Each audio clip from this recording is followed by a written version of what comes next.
Friend, देवी राधा को पुराणों में श्री कृष्ण की शाश्वत जीवन संगिनी बताया गया है। ब्रह्मावैवर्त पुराण में बताया गया है कि राधा और कृष्ण का प्रेम इस लोक का नहीं बल्कि परलोक का है। सृष्टि के आरंभ से और सृष्टि के अंत होने के बाद भी दोनों नित्य गोलोक में वास करते हैं, लेकिन लौकिक जगत में श्री कृष्ण और राधा का प्रेम मानवीय रूप में था। इस रूप में इनके मिलने और प्रेम की शुरुआत की बड़ी ही रोचक कथा है। एक कथा के अनुसार देवी राधा और श्री कृष्ण की पहली मुलाकात उस समय हुई थी जब राधा 11 माह की थी और श्री कृष्ण सिर्फ एक दिन के थे। मौका था श्री कृष्ण का जन्मोत्सव।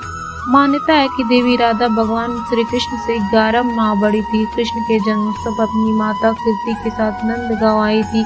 यहाँ श्री कृष्ण पालने में झूल रहे थे और राधा माता की गोद में थी। भगवान श्री कृष्ण और देवी राधा की दूसरी मुलाकात लौकिक न होकर अलौकिक थी। इस संदर्भ में गर्ग संहिता में एक कथा मिलती है। उस समय की बात है जब भगवान श्री कृष्ण नन्हे बालक थे। उन दिनों एक बार नंदराय जी बालक श्री कृष्ण को लेकर भांडीर वन में गुजर रहे थे।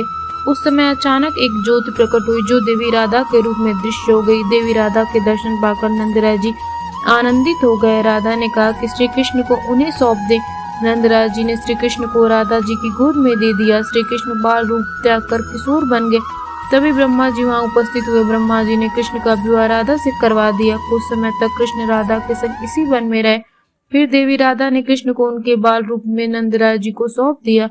तीसरी मुलाकात राधा कृष्ण की लौकिक मुलाकात और प्रेम की शुरुआत संकेत नामक स्थान से माना जाता है। नंदगांव में 4 मील की दूरी पर बसा है बरसाना गांव। बरसाना को राधा जी की जन्मस्थली माना जाता है। नंदगांव और बरसाना के बीच एक गांव है जो है साकेत कहलाता है।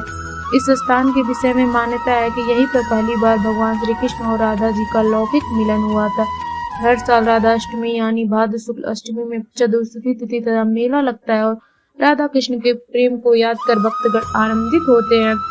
इस स्थान का नाम साकेत क्यों, इस विषय में कथा है। जब श्री कृष्ण और राधा की पृथ्वी पर प्रकट होने का समय आया तब एक स्थान निश्चित हुआ जहाँ दोनों का मिलना तय हुआ। मिलन का स्थान सांकेतिक था, इसलिए यह सांकेत कहलाया।